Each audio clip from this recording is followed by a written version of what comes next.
Сайн байцгаана уу эрхэм мөндөд үзэгчдээ. Tsahim нэвтрүүлгийн энэ удаагийн дугаар эхлэхэд бэлэн болоод байна. За өнөөдрийн дугаар дээр хүний бие махбодын дотоод орчны тэнцвэрт байдал бидний хамгаалах тогтолцоо, за мөн бидний одоо хэлж ярьдаг дархлаа тогтолцоонд хэрхэн нөлөөлдөг талаар бол эрүүл мэндийн нэвтрүүлгээ бэлтгэн хүргэж байна. За тэгэхээр мөн өнөөдрийн нэвтрүүлгийг та үзснээрээ эдийн ундаа хоол хүнсэн дээрээ өвлийн энэ удирдалд ямар хүнсийг түлхүү хэрэглэснээрээ энэ дотоод орчны тэнцвэртэй байдлыг хангаж одоо дархлаагаа дэмжих талаар бол бас мэдээлэл бэлтгэж байгаа. Мөн за хүүдэн цэрүүний удирдалд хамгийн ихээр одоо өвчлөдөг зүйл бол ханиад томуу, за дээрэс нь бөөрийн өрөвсөл, давсагны өрөвсөл гэх зэрэг ийм тахилц талдрууд бол илбэгшдэг. За тэгэхээр ургамлын бас ямар бэлтгэлүүдийг хэрэглэх нь энэ өрөвсөлт эмгэгүүдээс бас урьдчилан сэргийлдэг талаар бол мэдээлэл бэлтгэсэн байгаа. Тэгэхээр энэ өнөөдрийн дугаараа одоо хүлээн авч үзснээрээ та бүхэн маань дархлаа тогтолцоо, дотоод орчны талаар бол илүү дэлгэрэнгүй мэдээллийг хүлээн авч үзэх болно. Ингээд нэвтрүүлгээ хүлээн авч үзнэ үү?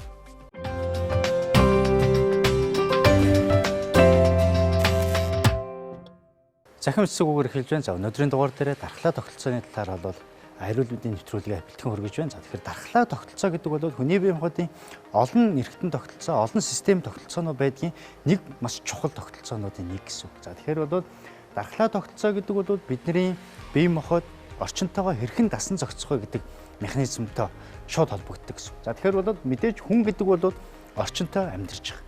За тэгэхээр орчинтойгоо бид нар бол ан амьтан, араатан, жигүүрт ингээд маш олон төрлийн амьт бие махбодтой харьцахаас гадна бичил бие махбодтой буюу бичил одоо орчинтой бол бичил амьт зүйлүүдтэй бол маш их харилцаанд орж идэг гэсэн. Яг одоо бидний агаарын орчинд бол маш олон төрлийн бактери, вирус, нянгууд бол байж байгаа. Тэгэхээр энэ бие махбод маань энээс одоо өвчин үүсэхгүй тулд бие махбодоо тодорхой хэмжээний хамгаалах, хариу урвал үзүүлдэг ерөнхий энэ зүйлийг бол бид нэр дархлаа тогтолцоо гэж үзэж байгаа. За тэгэхээр бол бидний энэ бие махбодод эмгэг төрүүлдэг энэ бичил биетүүдийг хэдүүлээ аваад үзэх юм бол нянг гэж нэг бүлэг байх нь байна, вирус гэж бүлэг байх нь байна, игэл биетүүд гэж байх нь байна. За дээрээс нь бол мөөгөнцөр гэсэн энэ дөрвөн төрлийн бүлэг одоо эмгэг төрүүлэгч одоо бичил зүйлүүд бол байж байгаа гэх гэсэн. За тэгэхээр бол нянг гэдэг нь юу байдаг вэ гэхээр за нянд бол одоо бидний уушгины хадгалгааг үүсгэж энэ бактериуд нянгууд бол байж байгаа. Энэ стрептокок гэж байж байгаа байна. За хоолны хордлогыг үүсгэж сальмонелла гэж одоо нян байж байгаа байна. За бидний ходоодны шархлааг үүсгэж хеликобактер гэдэг зүйл байж байгаа байна. За дээрэс нь тэмбэг өвчнийг үүсгэж трипаниум гэж одоо нянгууд бол байж байгаа байна гэсэн. За тэгэхээр бол энэ нянгийн эсрэг бол хэрвээ бие махбод дархлаа тогтолцоонд энэ хариу урвал сайн үзүүлж чадахгүйгээр энэ бие махбод энэ гадны зүйлүүд халдварсан тохиолдолд энэний эсрэг бол антибиотик гэдэг зүйлийг бол эмчилгээнд авч яадаг гэсэн. За дараагийн нэг бүлэг нь болохоор вирусын төрөл. Энэ ням болон вирус хоёр бол бүтцийн хувьд бол харьцангуй өөр бүтцтэй байдаг. За вирусын хувьд бол аденовирус гэж байдаг. За энэ болохоор бидний гүйцэн бучирхай, за дээрэс нь томуу төс тэмгэгүүдийг бол үүсгэж яадаг бас их хоруу чанартай вирусууд байж яадаг. За herpes вирус гэж байна. За энэ бол бидний хомхой долоох гэж ярьдаг тийм ээ. Энэ үеүүдэд хэрэгжилж үүсч яадаг herpes вирус гэж байдаг. За гепатит буюу элэгний хатуурал, элэгний хавдрыг үүсгэж яадаг гепатит B болон C, D гэдэг энэ олон төрлийн вирусууд бол байж яадаг гэсэн. За дараагийн нэг зүйл бол лентен вирус гэж байдаг. Энэ нь болохоор бидний дархал дутмагшил хэдэ хэвэ дох гэдэг ийм дарханд олдмол хомсдол гэдэг өвчнийг бол үүсгэж яадаг вирус бол байж яадаг. Тэгэхээр энэ вирусуудын эсрэг бол тодорхой хэмжээний вакцин байж байгаа бохоо вирусын чиглэсэн үйлдэлтэй эмүүд бол байж байгаа гэсэн. Вирусын эсрэг бол антибиотик бол ямар ч үр дүн байж байгаа гэсэн. За тэгэхээр дараагийн нэг зүйл бол одоо игэл биет байж байгаа. За энэ бол одоо шээсний сувгийн өрөвсөл өтрөө трихониоз байж байгаа. Ямле гэж байж байгаа. За дээрэс нь хялгсан хорхоо гэдэг энэ зүйлүүд нь болохоор игэл биет гэдэг энэ ангилтаа бол орж явж байгаа гэсэн. За дараагийн нэг зүйл бол одоо мөөгцрийн зүйлүүд байж байгаа. Энэ бол одоо шээс бэлгийн замын мөөгөнцөрт эмгэгүүдийг үүсгэж яадаг. За амьсгалын зам уушгины одоо эмгэгүүдийг үүсгэж яадаг мөөгөнцрүүд байж байгаа. Тэгэхээр энэ үеүүдэд бол мөөгөнцрийн эсрэг бас тодорхой хэмжээний эмчилгээ гэсэн. Ийм чиглэсэн эмчилгээнүүд явагдаж байдаг гэсэн. Тэгэхээр энэ үеийг хизээ үүсдэг вэ гэхээр бидний дархлаа тогтолцоонд бие махбод энэ гадны игэл биетүүдийг одоо хариу урвал үүсээд энэ илүү олон тоотой олшроод өвчин үүсгэж байгаа энэ процессыг хэлдэг. За тэгэхээр бидний дархлаа тогтолцоо тэгвэл энэ зүйлүүд өвдөхгүй байхын тулд бидний дархлаа тогтолцоо идэвхтэй ажиллаж явах хэрэгтэй гэсэн. Тэгэхээр энэ дархлаа тогтолцоод идэвхтэй ажиллаж явахын тулд дархлааны эсүүд гэж байж байгаа. За тэгэхээр та бүхэндээ энэ дээр макрофаг гэж эс байна. За эс болгон бол тодорхой хэмжээний өөр ингэсэн үүрэгтэйгээр оролцож яадаг гэсэн. Тэгээд энэ эсүүд маань өөрөөрөө үүргээс гадна олон тооны одоо цитокин гэж нэрлэж яадаг уурагт нэгдлүүдийг ялгаруулж чаддгаараа эсүүд хоорондоо мэдээлэл дамжуулснараа дархлаа тогтолцоо тэнцвэртэй байх суурийг бол үүсгэж байна. За тэгэхээр бол энэ дээр энэ мөхлөг тис гэж энэ бол гистамин гэдэг зүйлийг ялгаруулж яадаг байна. Нейтрофил, эзнофил, за сертэн эсүүд гэсэн ийм олон төрлийн ер нь бол эсүүд бол байж байгаа. За тэгэхээр энэ хэсгээр та бүхэндээ дархлааны эсүүд ерөнхийдөө ямар үүрэгтэйгээ дархлаа тогтолцоонд оролцдог талаар бол энгийн байдлаар та бүхэндээ тайлбарж хүргэе. За энэ эсхийг бол одоо бидний цусны цусны урсгал гэж төсөөлнө гэдээ ойлгож байна. За тэгэхээр мэдээж энэ дотор бол цусны дотор бол дархлааны эсүүд бол эргэлдэн одоо бие махбодын бүх хэсгүүд нүүдэлж оршиж идэг гэсэн үг. За тэгэхээр бол түрүү хэлснээр бол дархлын олон төрлийн эсүүд байж байгаа гэж хэлсэн тийм ээ. За тэгэхээр ганцхан дархлаа тогтолцоонд оролцдог ганцхан эс бол байж идэггүй байх нь байна. За тэгэхээр олон төрлийн эсүүд маань хоорондоо харилцан үйлчлэлийн нөлөөнтэйгээр гадны биетүүд, игэл биетүүд одоо эмгэг төрүүлэгчийн эсрэг бол оролцож идэг байх нь гэсэн үг. За тэгэхээр бол энэ зүйлүүдийг бол энэ өнгөөр ялгсан энэ зүйлүүдийг бол дархлааны эсүүд гээд зүүрлээд төсөөлчээрэй гэж хүсэх байна. За тэгэхээр дархлын тогтолцоог бол хамгийн энгийнээр эхлээд ойлгох юм бол дархлаа тогтолцоо гэдэг бол бидний одоо харуул хамгаалтыг хариуцж яадаг одоо хилийн цэргийн үүргийг гүйцэтгэдэг гэдээ ойлгочих болно гэсэн. Өөрөөр хэлэх юм бол хил нэвтэрж орж ирж байна гэдэг нь бидний бие махбодод гадны ямар нэгэн өвчин эмгэг төрүүлэгчүүд орж ирэх үед маш хурдтайгаар мэдээлэл дамжиж тэр хэсэгт бол нүүдэлж очиж яадаг байна. За тэгэхээр бол энэ зүйлийг бол бидний одоо бие махбодод ирж байгаа гадны биет, игэл биет өвчин үүсгэгч зүйл гэж бодъё. Одоо жишээлбэл вирус байж болно, бактери байж болно гэсэн. За тэгэхээр магадгүй энэ зүйл маань өөрөө хэсэг газар байж болно. За дээрэс нь цусны буюу бие махбод ерөнхий үйлдэлтэй байж болно. Тэгэхээр хэсэг газар гэдээ хэдүүлээ төсөөлөд үзье. За тэгэхээр энэ магадгүй амьсгалын замаар одоо гадны вирус одоо бие махбодод орж ирлээ гэж бодъё. Вирус орж ирлээ. Энэ дээр ямар үйл процесс явж байгаа вэ гэхээр эхлээд бол одоо залгуур эсүүд бол нүүдэлж очиж яадаг гэсэн үг. Тэгэхээр бол энэ залгуур эсүүд бол эхлээд цусны урсгалаар дамжаад энэ эсүүд манд хэсэг газар буюу одоо бидний амьсгалын эргэтэн тогтолцоон дээр очиж яг тэр хэсэг газар өвчин үүсгэх гээд байгаа гадны вирусууд дээр одоо нэм бактериуд дээр бол очно гэсэн үг. Очоод хоорондоо холбогдно. Нэгнийгээ таньдаг. Нэг үргэлжлүүл одоо гадны биет ороод ирлээ шүү гэдэг байдлыг энэ эс маань очоод бие махбод дээр очиж холбогдож өгнө гэсэн үг. За тэгэнгүүт энэ дээрээсээ энэ процессыг та бүхэнд үзүүлье. За энийг бол фагоцитоз гэж. Тэгэхээр бол макрофаг гэдэг зүйл маань болохоор гадны биетийг холбоод таних энэ процессыг бол хийгээд байгаа. За тэгэхээр бол эхлээд нэг эс бол ганцаархнаа энийг бол шууд одоо залих процесс бол үүсдэггүй. За тэгэхээр энэ хоорондоо холбогдоод ирэнгүүт гадны биет ороод ирсэн байна, өвчин үүсгэж ороод ирсэн байна гэдгийг хоорондоо ийшээ мэдээлэл дамжуулна гэсэн үг. Энэ болгонд нь уурагт нэгдлүүд хүний бие махбод одоо ялгаруулж идэг гэсэн. Уурагт нэгдлүүд ялгаруулж хоорондоо мэдээлэл дамжиж очиж идэг гэсэн. За тэгэхээр мэдээлэл дамжиж очиснороо дараагийн эсүүд нь одоо дараагийн мэдээлэл дамжснараа тэр хэсэг газар руу нүүдэлж очиод хоорондоо холбогдснороо 2-3 эсүүд хоорондоо харилцан хамааралтай үйлчлснээрээ дархлаа тогтолцоо маань идэвхтэй оршиж идэг.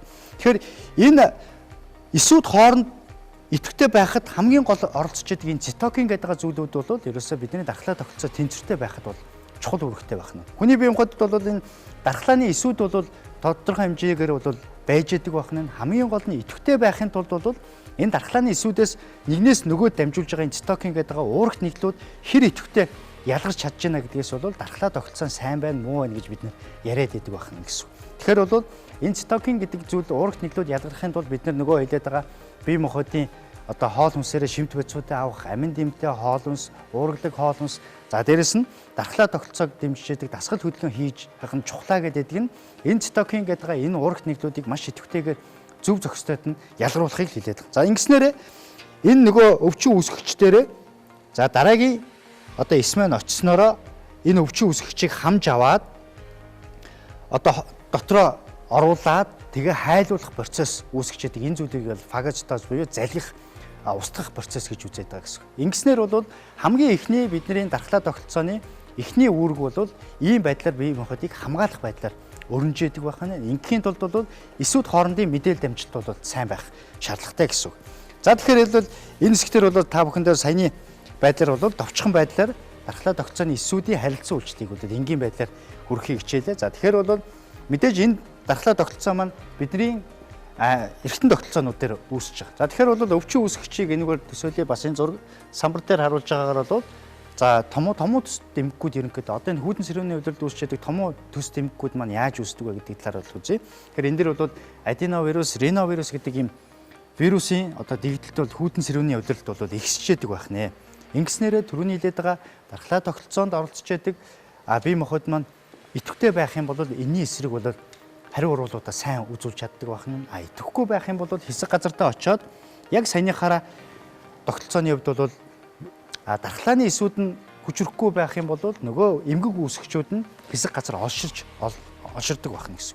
Ингээ явснараа бол цаашаа мэдээж амьсгалын эргэтэн тогтолцоогоор орж цаашаа хэсэг газруудыгаа бол эмгэгшүүлдэг байх нь байна. Ингэснээрээ энэ үед бол хэсэг газрын хариу урвалын шинжүүд илэрж яадаг. За дээрээс нь бол дархлаа тогтолцооны ерөнхий хордлого халдвар хордлогын бол шинжүүд илэрж яадаг байна. За тэгэхээр бол ямар шинжүүд хамгийн эхлээд илэрж яадаг вэ гэхээр мэдээж гадны бие махбод дархлаа тогтолцоо үүсэж байгаатай холбоотой бол халуурах шинжүүд бол илэрж яадаг. Халуурах шинж гэдэг маань бие махбодод ямар нэгэн гадны бит нэвтрээд тэрний эсрэг дархлаа тогтолцоо илэрж байгаагийн үндсэндээ нөгөө түрүүнд лээд байгаа цитокин олон төрлийн уурагт нийлүүд ялгараад бие махбодын дулааны орчинд нэмэгдүүлж эсүүдийнхээ идэвхжүүлэх үндсэн хамгаалах тогтолцоо явагдаж байгаагийн шинж гэсэн үг. Уг нь бол халуурж байна гэдэг бол бие махбодын хамгаалах тогтолцоо явж байгаагийн шинж байх нэ гэсэн.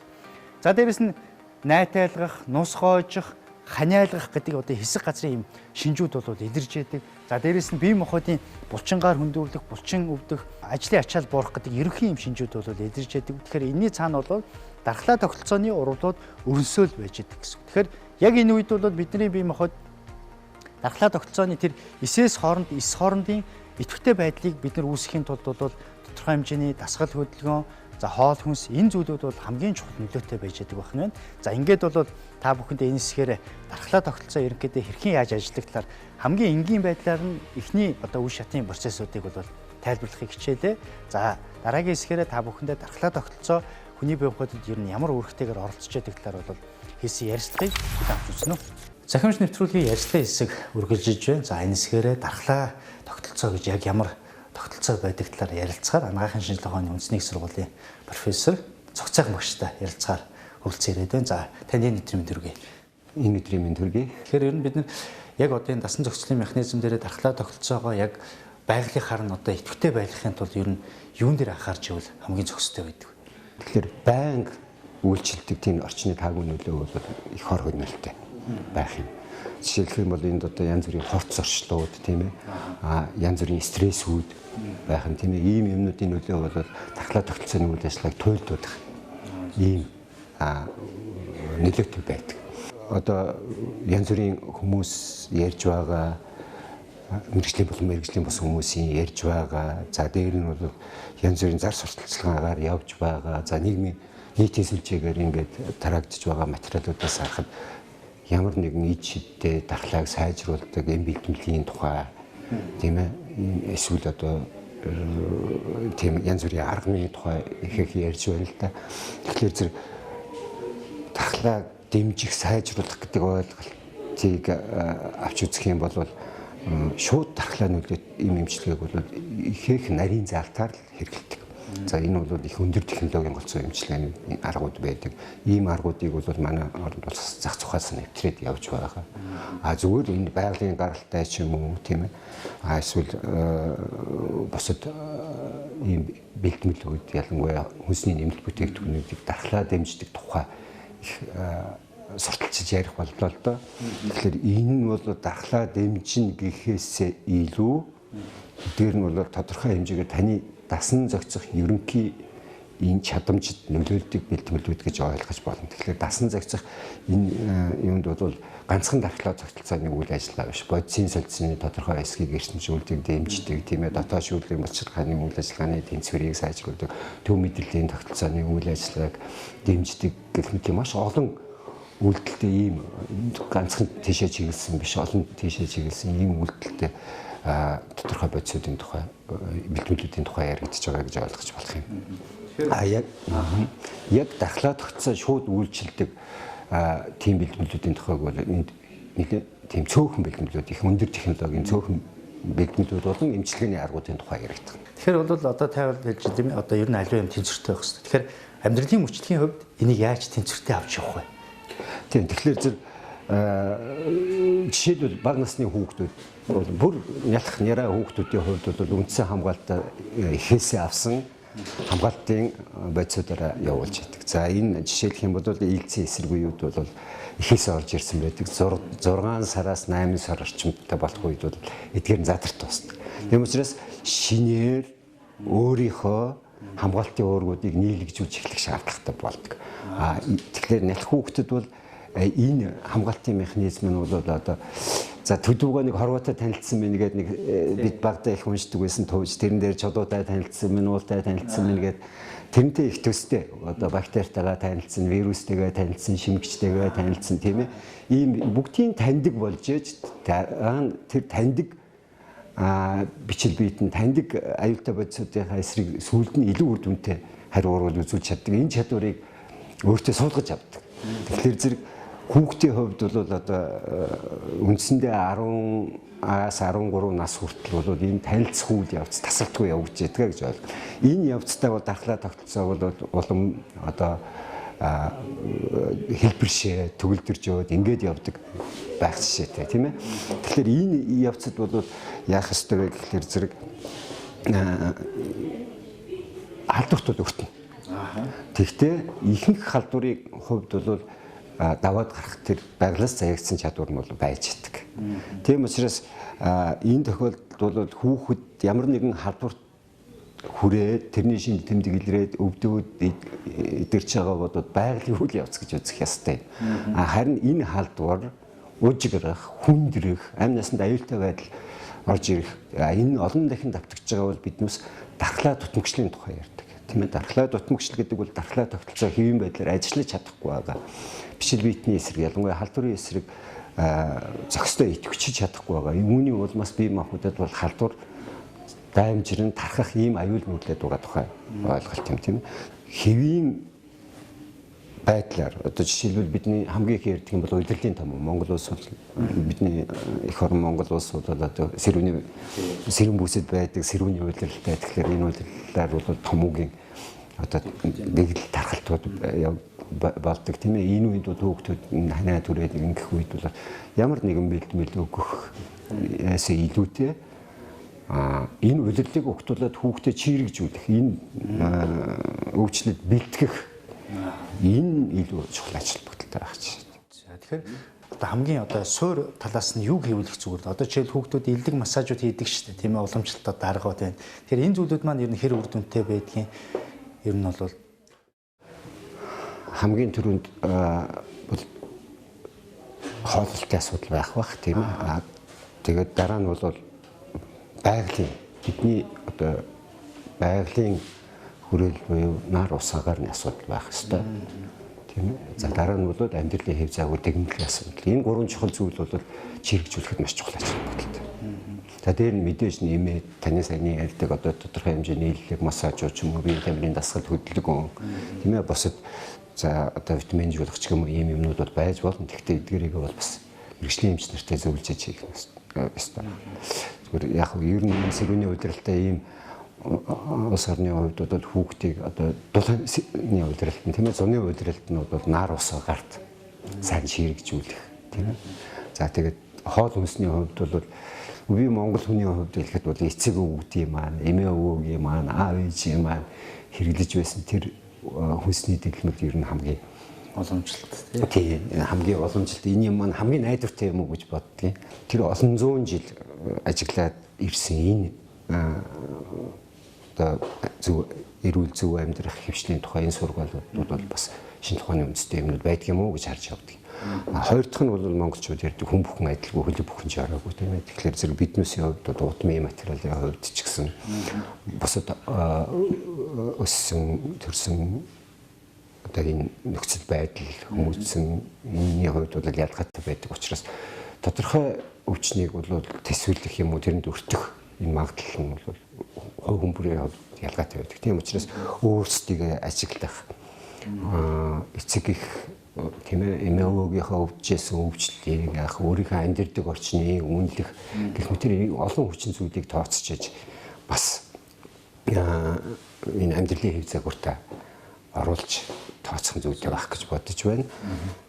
Тэгэхээр би бас танаас нэг юм асуумаа. Одоо түрүүн хэлжээ та нэг халдвар төвчин мэдээж ингээд усаад хүүдэн зэрэгний үйлдвэрт явахд бол бие махбод хамгаалах хурал явагддаг тий. Хамгийн эхлээд бол халуурч эхэлдэг.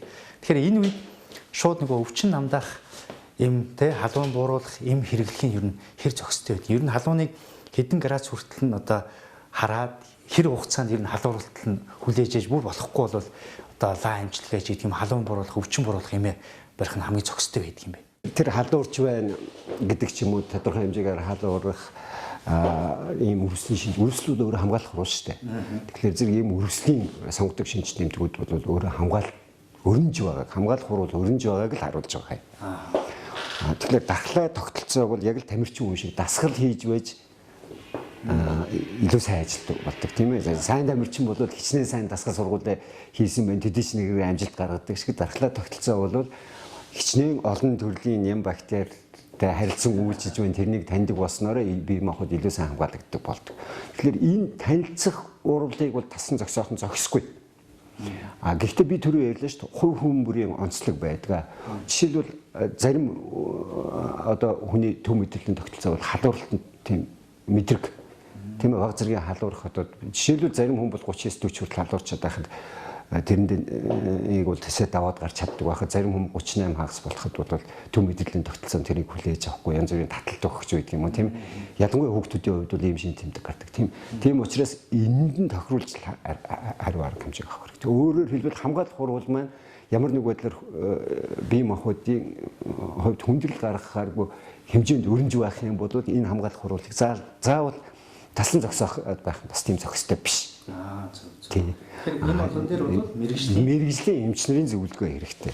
Тийм учраас ялангуяа хүүхдүүдийн асуудлууд их гардаг шүү дээ. Тийм учраас мэрэгжлийн хүүхдийн эмчнэр бол ийм бүхнийг зохицуулж байгаа. Тэрнээс халуурангуут нь халууныг буудлах бол бас тийм зохистой биш.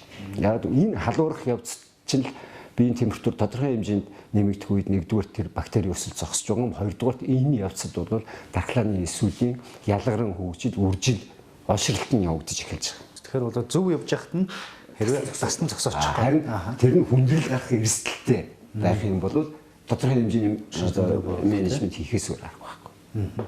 За ингээд ямарсан дархлаа тогтолцоотой холбоотой маш одоо сонирхолтой, за уламжлалт дарга техникүүд, за шинжилгээ ухааны сүүл үеийн мэдээлүүдтэй холбож одоо бас ярилцлага өгсөн цогц сайхан профессортай бол талархлаа. За ингээд бидний урилгыг хүлээж аваад бас одоо үзэгчд маань мэдээлэл өгсөн танд ажлын өндөр амжилт хүсье. За баярлалаа. Та бүхэн ч гэсэн амжилт хүсье. Ингээд цахимч нэвтрүүлэг маань ярилцлагын хэсэг маань энэ түрээд өндөрлж байна. Нэвтрүүлгээ үргэлжлүүлэн хүлээн авч үзнэ үү?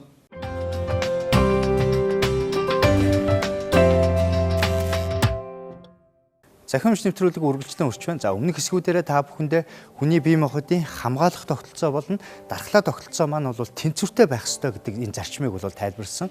За тэгэхээр тэнцвэртэй байхын тулд хамгийн гол нь тэр дархлын эсүүд гэдэг байгаа зүйлүүд хоорондоо зөв мэдээллүүдийг дамжуулж явах ёстой. Ингийн тулд бол уурах нэгдэл буюу цитокин гэдэг зүйлүүдийг ялгаруулж хоорондоо мэдээлэл дамжиж яадаг байна.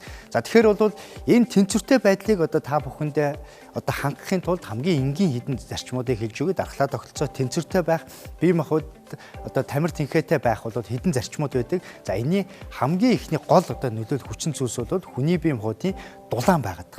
За тэгэхээр бол хүний бие махбод бол тэнцвэртэй байх, за бодисын солилцоо сайн явагдахад бол хамгийн гол нь бол дулааны орчин чухал нөлөөт. Хүний бие махбод бол 36.5-аас 37.5 хэмээн дулаанд бодисын солилцоо тэнцвэртэй орчиж энэ дотоод орчин болоод явагдчихэдэг гэсэн үг. За тэгэхээр хүйтэн мэдээж болдог. Бид нар хүйтэн сэрүүний удирдал бол гаднаасаа одоо даарах, дулаанаа алдах энэ одоо нөлөө өгдөг. За тэгэхээр энэ үед бол хүн хэрвээ даарах юм бол бид нар тэнд дундаа монголчууд доороосоо даарах юм бол гэж ярьдаг. За доороосоо даарах юм бол олон өвчин одоо тусдаг. Тэнд дундаа халдварт өвчнүүдийг тусдаг. Бөөрийн өрөвсөл, давсгны өрөвсөл, за ханаа том хүртэл бол доороос даарах нөлөөтэй байж байгаа. Тэгэхээр бол даарах энэ үед бол бодисын солилцоо, за тэнд дундаа хүний биеийн одоо дулаан алдагдсантай холбоотойгоор бодисын солилцоо түрүүний хэлсэн дархлааны эсүүд хоорондох мэдээлүүд алдагдчихэдэг. За энээс бид нар тэнцвэртэй байлгахын тулд бол бид нар хүйтэн сэрүүний бүс нутагт амьдардаг монголчууд бид нар уламжлалаараа эдийн ундаагаараа тэнд дундаа халуун чанартай эдийн ундааг бол хүнсэндээ хэрглэж одоо энэ тэнцвэрт байдлыг хангаснараа бидний тамир тэнхээ за тэр хамгаалах урвал дархлаа тогтолцоо тэнцвэртэй байх ёстой гэдэг энэ үндсэн зарчмыг явуулдаг байна. Тэгэхээр хоол хүнс бол хамгийн чухал байх нь байна. За дараагийн нэг чухал нөлөөлдөг энэ хүчин зүйлс бол бидний нөлөөлдөг нэг хүчин зүйлс бол цэвэр агаар буюу хүчил төрөгчийг маш сайн авч явах хэрэгтэй. Хүчил төрөгч бидний бие махбодод сайн орж ирснээрээ бид нар бол бодис солилцоо тэнд дундаа дархлааны энэ олон төрлийн урвал хүний бие махбодод өрнжээдэг урвалууд тэнцвэртэй явж яадаг. Эсийн түвшинд явж байгаа бүх урвалууд хүчил төрөгчийн оролцоотойгоор тэнцвэртэй явж яадаг, үндсэн зарчим явж яадаг.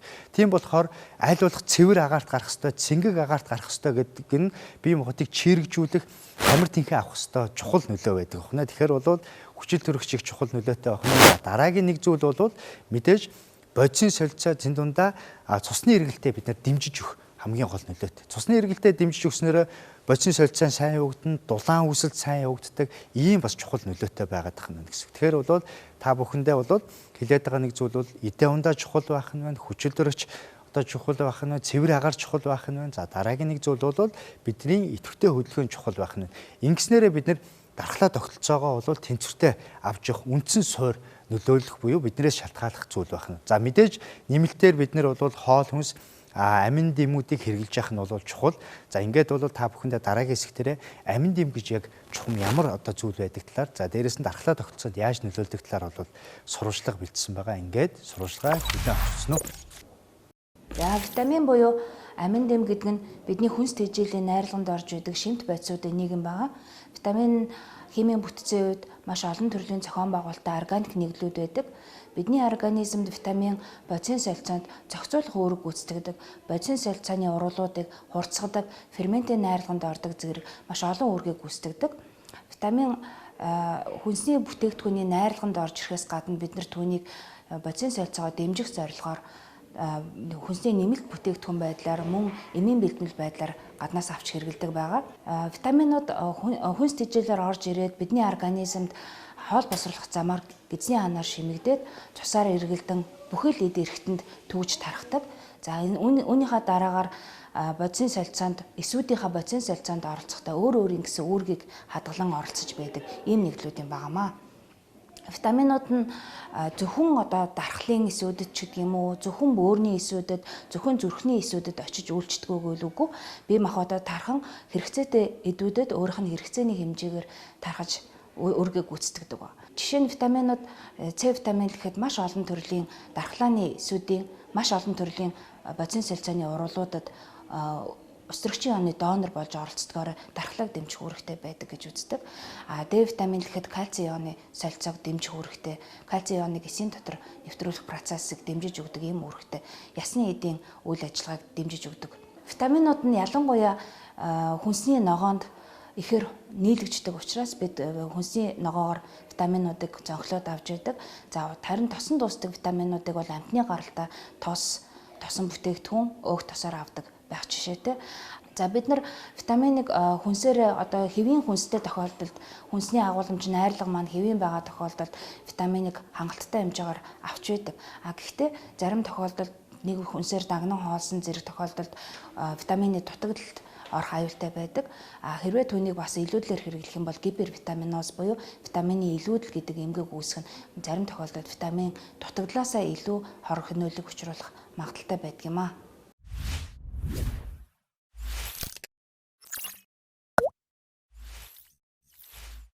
Захимч нэвтрүүлгийн эрүүл амьдралын хэсгүүгээр эхэлж байна. За энэ хэсгтэрээ та бүхэндээ одоо ургамлын гаралтай сефтилийн бэлтгэлийн талаар бол ярилцахаар цахиур төмөр компани төлөөлөгч хүний хэмж Пүрвж уралцсан ирсэн байна. За танд энэ өдрийн мэнд хүргэе. За танд ч гэсэн үзэгчдээ энэ өдрийн мэндийг хүргэе. За тэгэхээр хоёулаа өнөөдөр энэ сефтилийн бэлтгэлийн талаар за тэнд дундаа ер нь бол энэ бэлтгэлийг одоо хүмүүс нэлээд бас хэрэгэлдэг тий. Тэгэхээр хамгийн гол нь хэр судлагдсан байдгийг тэр талаас нь хоёулаа төлхөө ярилцъя тэхүү. За ерөнхийдөө бол нэг үе бодох юм бол хүмүүс маань хүнс юудаа жоргоо олгоддаг юм яаж сонгохоо юм бас мэддэг болчихж.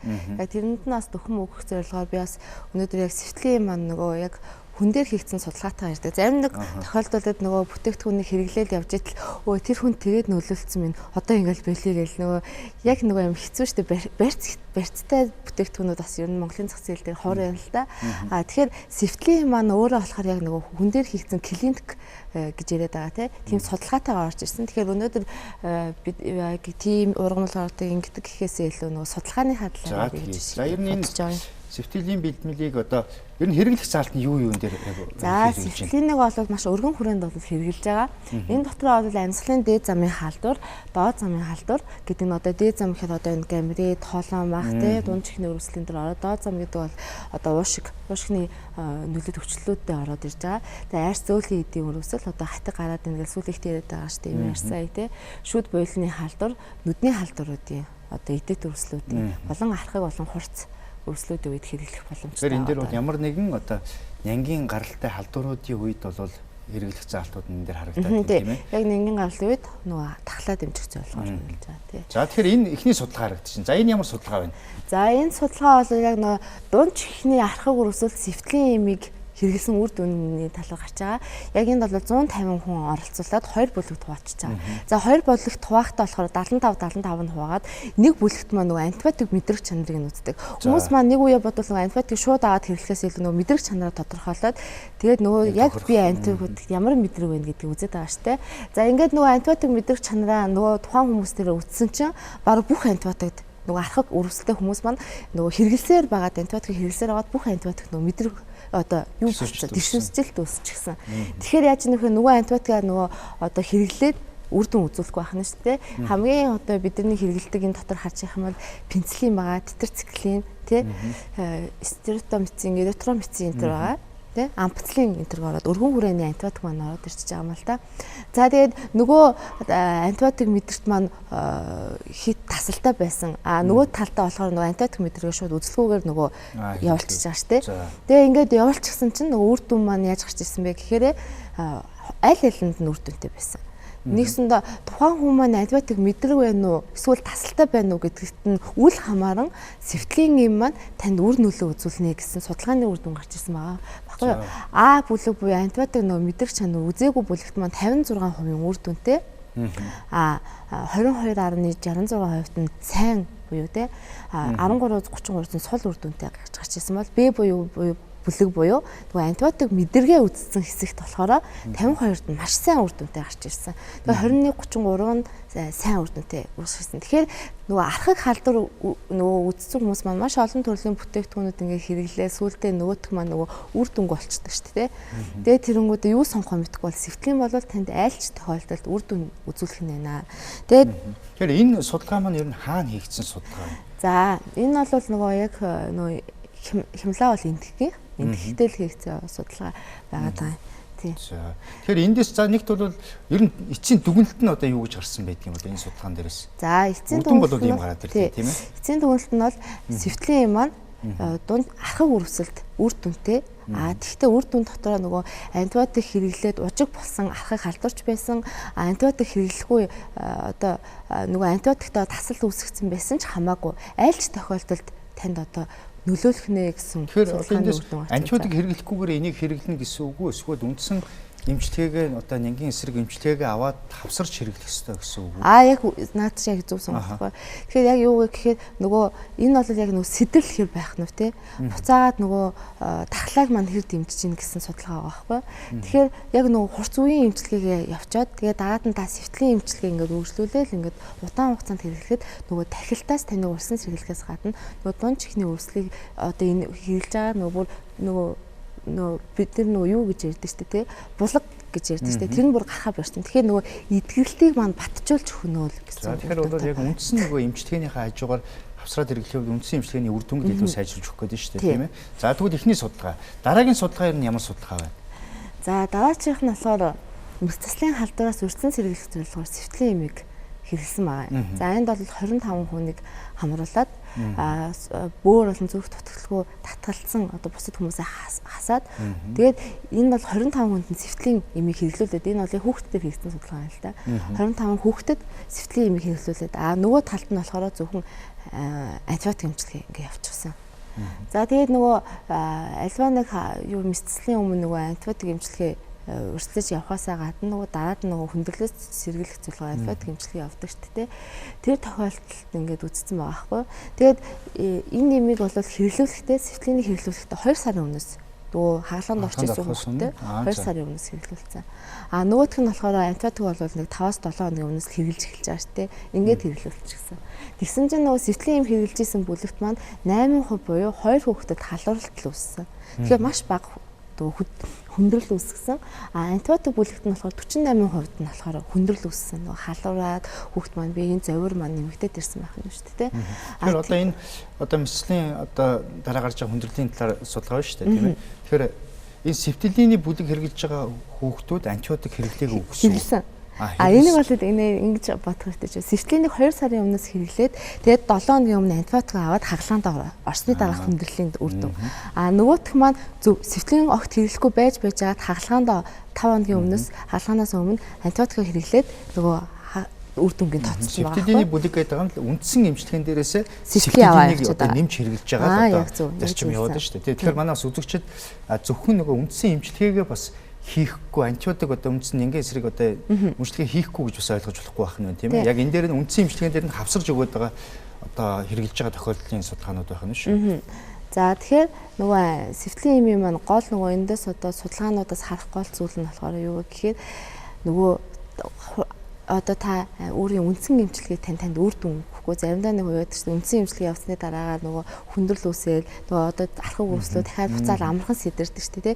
Тэгтэл та үндсэн эмчилгээний дээр сэвтлийн эмийг хийх юм бол нэгт та хүндрэл маань байхгүй болох нь эмчилгээнийх нь үр дүн нь удаан хугацаанд хадгалагдах нь тахилттай холдоод одоо тахилтыг одоо багасгах нь байх нь шүү дээ. Тэгэхээр энэ судалгаа бас хаана хийгдсэн судалгаа вэ? За ямар одоо клиникийн эмнэлэгч гэдэг юм ямар байгууллагаас хийсэн судалгаа вэ? Ерөнхийдөө бол Хямлаа маань өөрөө яг нөгөө үндсэн одоо мужийнхаа клиникийн эмнэлгүүтд ингээ хавсраад одоо ингээд шатараалт ингээ юунуудад судалгаануудыг хийж явдаг байна.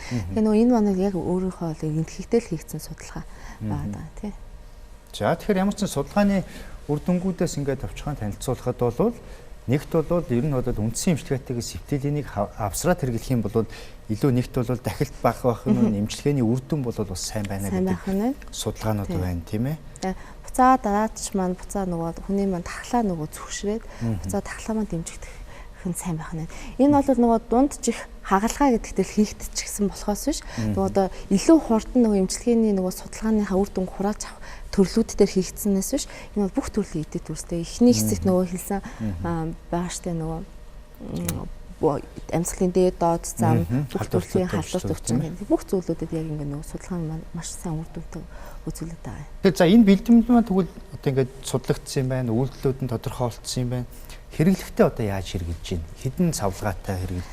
За юу болоо сэвтлийн юм маань болоо шингэн болон шахмал хувилбартай байгаа. Тий. Тэгэхээр шингэнийг нь бол яг нөгөө бид нар нөгөө хүүхдэд уухад илүү тохиромжтой л гэдэг юм л та. Яг нөгөө шингэн бид нар нөгөө шахмал хэлбэр хүүхдэд эм тариулах юм жоох хэцүү шүү дээ. Юм юу шингийн хэлбэр хүүхэд ухаасаад нөгөө шахмал ууж чаддаг нөгөө ахмадууд байдаг шүү дээ. Ахмадууд уухад бол их тохиромжтой. Сэвтлийн нэг маань болохоор шахмал хэлбэр нь бол зүгээр л одоо насанд хүрэгчд болон таблеткийн юм ууж чаддаг бүх насныхан уухад. Тун хэмжээ бол хоорондоо адилхан байна. Тун хэмжээний хувьд бол яг адилхан. Тэгэхээр өдөрт яаж хэрэглэхээр вэ? Урдын хэрэглэх зорилгоор гэхээр одоо эмчийн жортой олгож байна уу, жоргуу олгогдож байна уу? За ургамлын юмуд бол бүгд жоргуу олгогдож байгаа. Хямлагийн юмуд бол бүгд жоргуу. За нэраа бол 1 сартаас дээш нэраад бол хэрэглэх боломжтой. 2-1 цайны албаагаас 1 цайны албаа хүртэл өдөрт 3 удаа уучна. Хүүхэд бол 1-2 цайны албаагаар өдөрт 3 удаа уuna. Шахмал бол 1 шахмалаар өдөрт 2 удаа. Насанд хүрэгчд 2 шахамлаар өдөрт 2 удаа. Ингээд. Тэр сиропороо бол одоо 2 саяны албаар өдөрт 3 удаа.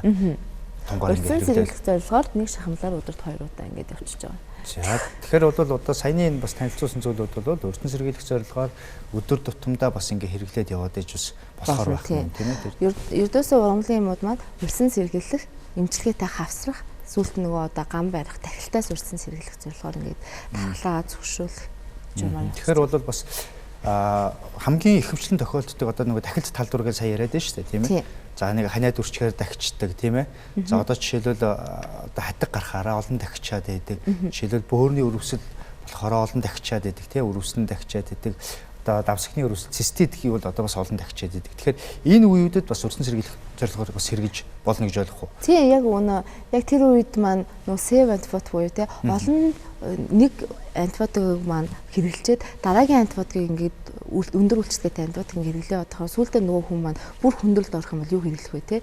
Тэгтэл эсвэтлийн энэ маань ердөөсөө таны нөгөө тахилтаас үрсэн сэргийлээд нөгөө эмчилгээг маань үр дүнтэй болгож өгснөөр яах вэ гэхээр нөгөө буцаагаад нөгөө хүндрэлээс маань одоо буцаагаад нөгөө өндөр үр дүнтэй антибиотик хэрэглэх энэ одоо нөхцөл байдлаас минь буцаагаад нөгөө хүн хамгаалаад өгчөж байгаа. Яг одоо энэ зурган дээр харж байгаа шүү дээ. Хүн тахилтад халдварын үед эхлээл антибиотик хэрэглэдэг тий. Тэгэл дараад нь дархлаа сууларчдаг тий. Тэснээ дахиад нөгөө тахилт нөгөө халдвар маань тагчдаг. Ингээл нэг цикл эргэлтээр ингээ эргээ явж байхаас гадна нөгөө антибиотик нь ганцхан антибиотик хэрэглээд байдаг тий. Нэг удаад бид нар амгцлын хэрэглээд байдаг. Таад маань нөгөө амгцлын дагартаа болж байгаа буцаагаал нөгөө илүү сүулт гарч ирсэн болгоо явчихдаг шүү дээ. Тэгтэл сэвтлийн маань яаж ийнө гэхээр ердөөсөө энэ эмтэйгээ антибиотиктоо та хавсраад тий энэ бүх хугацаануудад хэрэгжилж болно. Хамгийн гол нь таныг энэ дахин тахилт халдвар дахиас сэргийлж байгаа. За зөв. За тэгэхээр бас септилийн бэлтгэлтэй холбоотойгоор бас маш сонирхолтой судалгааны дүнгуудээс хэрэглэх цаавруудаас одоо ирж танилцуулга мэдээлэл өгсөн хүргэж юмчтай баярлалаа. За танд ч гэсэн танаа хамт олон баярлалаа. За ингээд Tsahim эмч нэвтрүүлгийн эрүүл амьдралын хэсэг үгээр өндөрлж байна. Нэвтрүүлгийнхаа дараагийн хэсэгтэр бага насны хүүхдүүдийг хэрхэн одоо дархлаагийн дэмжгүй тэн дундаа илдэг одоо бариагаар бол дархлаагийн дэмжих боломжийн талаар бол хийгдсэн сурвалжлага байгаа. Ингээд сурвалжлагаа хүлээн авч үзсэн үү?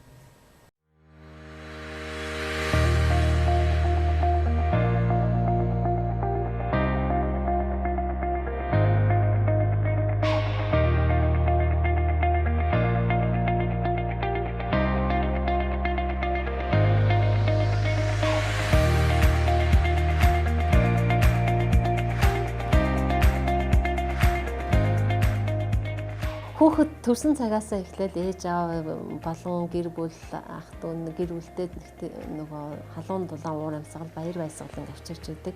Тэр хүүхдийг эдлэг хийж эдлэг таатай байлгах нөхцөл бол хайр дүрэн эмчилгээний нэг хэлбэр гэж тооцогдож бас болно. Бид нэр хүүхдтэй эдлэгээ хийхийн тулд тэр хүүхдийг маш ихээр хайрлна, маш ихээр өхөөрдөн, маш ихээр сэтгэл ханамжтай тэр хүүхдийг хайр дүүрэн байдлаараа харилцаа үүсгэж эдлэг хийдэг байгаа. Эдлэг хийлгэснээрээ ер нь хүүхд ямар ач тустай байдаг вэ гэхээр хүүхдийн нэгдүгээр цусны эргэлт сайжирна. Цусны эргэлт сайжир, цусан хангам сайжирснараа хүүхэд бодисын солилцоо идэвхтэй болох үйл ажиллагаа маш их сайжирна. Дархлааны тогтолцоо, дархлааны эсүүд маань сэргэх боломжтой байдаг. Мэдээж монголчууд бидний өргөн хэрэгэлдэг сүүлний тос, шар тос, адууны тос, загасны тос гэх мэт элементлэг, уургалаг, илчлэг сайтай тосыг ашигласнараа хүүхэд бас илүү дархлааг дэмжих бүрэн бололцоотой болж чаддаг. Хоол тэжээлийг сайн шингээж өсөлт хөгжилт эрэг нөлөө үзүүлнэ, өсөлт хөгжлийг түргэсгэн, цусны хангам сайжруулна, амьсгалын багтаамжийг хөгжүүлнэ, гидсэн дүүрсэн хийг хөөж тараана, дархлаа дэмжих бүрэн боломжтой, халдварт өвчнөөс сэргийлнэ. Одоо ийм зөндөө эерэг талууд байх юм. Хаад нэг хүүхдийнхээ зөвхөн ядарсан тохиолдолд зөвхөн чихэнд нь хүртэл эдлэг хийхэд үр дүнтэй болдог.